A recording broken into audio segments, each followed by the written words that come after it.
हे दोस्तों, आज मैं आपको बताऊंगा एक की रीजन क्यों कुछ ही लोग बहुत अमीर बन पाते हैं और क्यों ज्यादातर लोग गरीब या फिर मिडिल क्लास रह जाते हैं। रॉबर्ट नाम का एक लड़का था जिसके दो बाप थे। अब आप कुछ गलत मत समझिए, पहला उसका खुद का था पर दूसरा उसके दोस्त का बाप था जिसे वो अपना मुंह बोला बाप मानता था। पहले वाले ने पीएचडी की थी पर दूसरे ने कभी 8th भी पास नहीं की थी।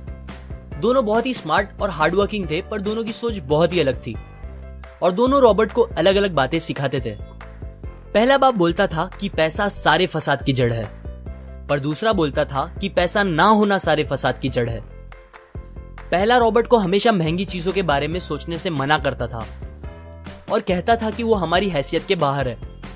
दूसरा उसे कहता था कि वो सोचे और अलग अलग रास्ते ढूंढे जिससे वो सारी महंगी चीजें खरीद सके। ये करने से उसका दिमाग तेज होगा और नए आइडियाज भी मिलेंगे। पहला उसे कहता खूब मेहनत कर, अच्छे से पढ़ लिख ताकि तुझे बड़ी कंपनी में नौकरी लगे और तू बड़ा इंसान बन पाए। दूसरा कहता था तू खूब पढ़ मेहनत कर पर खुद की कंपनी खोल ताकि तू खूब सारी नौकरियां लोगों को दे पाए। रॉबर्ट के पास एक एडवांटेज था, उसने अपने दोनों बापों को अपनी अलग अलग सोच के साथ बढ़ते और उनकी तरक्की देखी।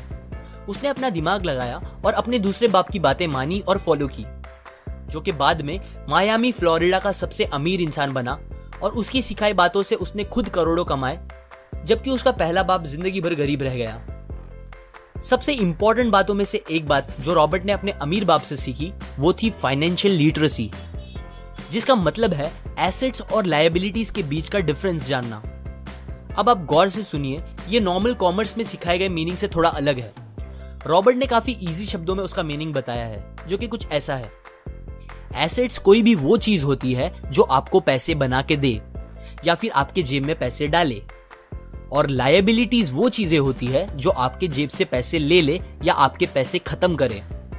अमीर लोग इसीलिए अमीर होते हैं बिकॉज वो अपने एसेट्स बनाते हैं, जबकि मिडिल क्लास लोग बस लायबिलिटीज पे खर्च करते हैं। मिसाल के तौर पर रमेश और सुरेश नाम के दो दोस्त थे। दोनों सेम पोजीशन और सेम सैलरी पे काम करते थे। जब भी उन्हें सैलरी मिलती, रमेश अपनी सैलरी से नए कपड़े, नए गैजेट्स, नया फोन, बाइक या कार ऐसी चीजें खरीदता था जो उसे अमीर जैसा फील कराती थी।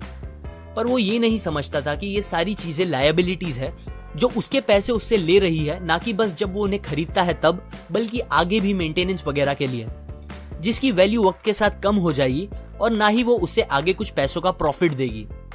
बट सुरेश ऐसा नहीं था। वो ये सारी चीजें नहीं खरीदता था जब तक कि उसके लिए बहुत जरूरी ना हो वो चीज खरीदना। वो पैसे जमा करता था और एसेट्स पे खर्च करता था, जैसे कि स्टॉक्स, बॉन्ड्स, रियल एस्टेट, अपनी खुद की स्किल्स बढ़ाने के लिए या कुछ सीखने के लिए जो उसे आगे और पैसे बना के दे। 2 साल बाद सुरेश करोड़पति बन गया, जबकि रमेश वैसे का वैसा अपनी कम सैलरी को कोसता रह गया और कहता था कम सैलरी उसके मिडिल क्लास होने का रीजन है। एक गरीब इंसान का कैश फ्लो कुछ इस तरह होता है। उसे पैसे मिलते हैं और फिर वो पैसे उसकी जरूरी खर्चों में खत्म हो जाते हैं। एक मिडिल क्लास का कैश फ्लो थोड़ा सा अलग होता है। उसे पैसे मिलते हैं, वो पैसे जरूरी खर्चों और लायबिलिटीज में खत्म कर देता है। इसीलिए मिडिल क्लास और गरीब में ज्यादा फर्क नहीं है। मोस्टली मिडिल क्लास लोगों को लगता है उनका घर उनका एसेट है, पर ऐसा नहीं है। आपका घर आपको पैसे बना के नहीं देता अनलेस आप उसको भाड़े पे दो।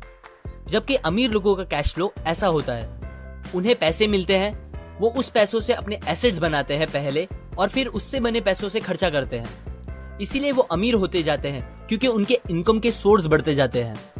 अगर आपको अमीर बनना है तो ये बात याद रखिए अच्छे से। इस बात से फर्क नहीं पड़ता कि आप कितना कमा रहे हैं, बल्कि आप उन पैसों को कैसे और कहां खर्च कर रहे हैं, ये इंपॉर्टेंट है। आपको कंज्यूमर की सोच से बाहर आकर इन्वेस्टर की सोच अपनानी पड़ेगी। लोग कंप्लेन करते हैं उनकी खराब कंडीशन का रीजन उनकी कम सैलरी है और सैलरी बढ़ेगी तो वो आराम से रहेंगे। पर प्रॉब्लम ये है कि इनकम बढ़ने के बाद लोगों के खर्चे ज्यादा बढ़ जाते हैं, क्योंकि ज्यादा पैसे ज्यादा अच्छी चीजें खरीदने पे मजबूर करता है, जैसे कि एक बेहतर फोन, कार, घर, जो कि सब फिर से बस लायबिलिटीज है जो आपको कभी अमीर बनने नहीं देगी। ये बातें मैंने रॉबर्ट कियोसाकी की book rich dad poor dad से पढ़ी है, जो वो पहली बुक थी जिसने मेरी सोच चेंज की और बेहतर बनाई। अगर आपको ये बात